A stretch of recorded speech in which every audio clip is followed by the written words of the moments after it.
Hi everyone, welcome to Trips and Treats. ഇന്ന് ഞാനൊരു പുട്ടിൻ്റെ റെസിപ്പിയാണ് നിങ്ങളുമായിട്ട് ഷെയർ ചെയ്യുന്നത്.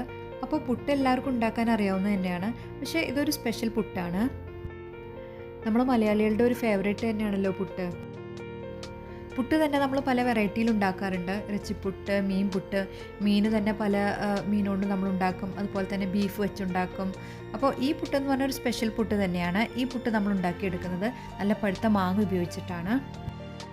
ഇപ്പോൾ നല്ല മാങ്ങാ സീസൺ ആണല്ലോ, അപ്പോൾ നമുക്ക് ഈ പുട്ട് പ്രത്യേകിച്ച് പണിയൊന്നുമില്ല, പെട്ടെന്ന് തന്നെ നമുക്കിത് ഉണ്ടാക്കിയെടുക്കാൻ സാധിക്കും. മാത്രമല്ല ടേസ്റ്റ് ഒരു വെറൈറ്റി ടേസ്റ്റും കൂടെയാണ്.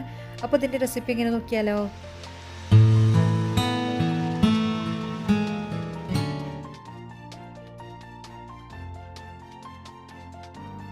അപ്പോൾ ഈ മാമ്പഴപ്പുട്ട് ഉണ്ടാക്കാൻ വേണ്ടിയിട്ട് ഞാനിവിടെ നല്ല പഴുത്തൊരു മാങ്ങ എടുത്ത് വെച്ചിട്ടുണ്ട്. കഴുകി തൊലി കളഞ്ഞെടുക്കുകയാണ്.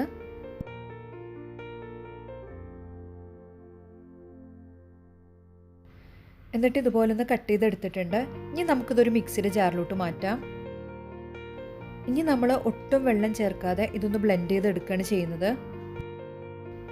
അപ്പോൾ നമ്മുടെ മാംഗോ പൾപ്പ് റെഡി ആയിട്ടുണ്ട്. ഞാൻ ഇതൊരു ബൗളിലോട്ട് മാറ്റിയിട്ടുണ്ട്. അപ്പോൾ ഒരു മാങ്ങ എടുത്തപ്പോൾ എനിക്ക് ഈ ഒരു ബൗളിലാണ് കേട്ടോ കിട്ടിയത്. ഇനി നമ്മൾ പുട്ടുപൊടി നനച്ചെടുക്കുകയാണ് ചെയ്യുന്നത്. ഞാനിവിടെ ഒരു കപ്പ് പുട്ടുപൊടിയാണ് എടുത്തിട്ടുള്ളത്. കുറച്ച് ഉപ്പിട്ട് കൊടുക്കുന്നുണ്ട്. ഇനി അതിന് ശേഷം നമ്മുടെ മാംഗോയുടെ പൾപ്പ് ഉണ്ടല്ലോ, അതും എടുത്തിട്ടാണ് നമ്മൾ നനക്കുന്നത്. ഒട്ടും വെള്ളം ചേർക്കേണ്ടതില്ല. ഈ മാംഗോയുടെ ഈ പൾപ്പ് കൊണ്ടാണ് നമ്മൾ പുട്ട് നനച്ചെടുക്കുന്നത്. നമ്മൾ സാധാരണ പുട്ട് നനക്കുന്ന ആ ഒരു പാകത്തിൽ തന്നെ, പക്ഷേ ഒട്ടും വെള്ളം ചേർക്കാതെ ഈ ഒരു മാംഗോയുടെ പ്യൂരി ഉപയോഗിച്ചിട്ട് തന്നെ ഒന്ന് നനച്ചെടുത്താൽ മതി. അങ്ങനെ പുട്ടുപൊടി നനച്ചെടുത്തിട്ടുണ്ട്. ഇനി ഞാനൊരു ചിരട്ടപ്പുട്ടിൻ്റെ മോൾഡാണ് എടുത്തിട്ടുള്ളത്. ഇനി സാധാരണ രീതിയിൽ നമ്മൾ എങ്ങനെയാണോ പുട്ടുണ്ടാക്കുന്നത് അതുപോലെ തന്നെയാണ് ചെയ്യുന്നത്.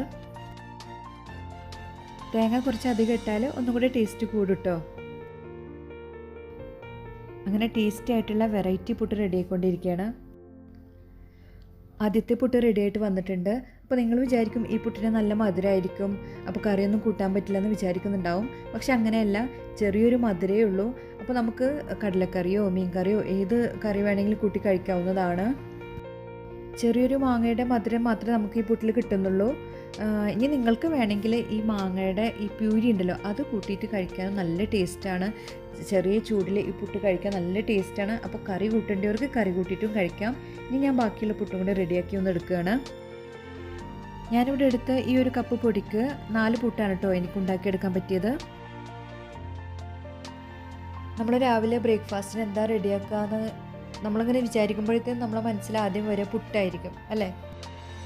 അപ്പോൾ നമുക്കിതുപോലെയുള്ള വെറൈറ്റി പുട്ടുകളൊക്കെ ട്രൈ ചെയ്യാവുന്നതാണ്. അപ്പോൾ ഞാൻ പറഞ്ഞല്ലോ, ഈ പുട്ട് ഏത് കറി വെച്ചിട്ടും കഴിക്കാം, അല്ലെങ്കിൽ നമുക്ക് പഴം കൂട്ടിയോ പപ്പടം കൂട്ടിയോ ഒക്കെ കഴിക്കാവുന്നതാണ്. മാത്രമല്ല ഈ മാംഗോ പ്യൂരിയുടെ കൂടെ കഴിക്കാൻ നല്ല ടേസ്റ്റാണ് കേട്ടോ.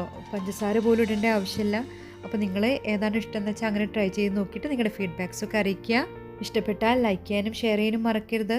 അതുപോലെ തന്നെ ചാനൽ സബ്സ്ക്രൈബ് ചെയ്യാത്തവരുണ്ടെങ്കിൽ തീർച്ചയായും സബ്സ്ക്രൈബ് ചെയ്ത് സപ്പോർട്ട് ചെയ്യണേ. തൊട്ടടുത്തുള്ള ബെല്ലൈക്കണും കൂടെ ഒന്ന് എനേബിൾ ചെയ്ത് വെച്ചാൽ ഞാൻ ഇടുന്ന വീഡിയോസിൻ്റെ എല്ലാ നോട്ടിഫിക്കേഷൻസ് ലഭിക്കും. Thanks for watching. All take care and bye-bye.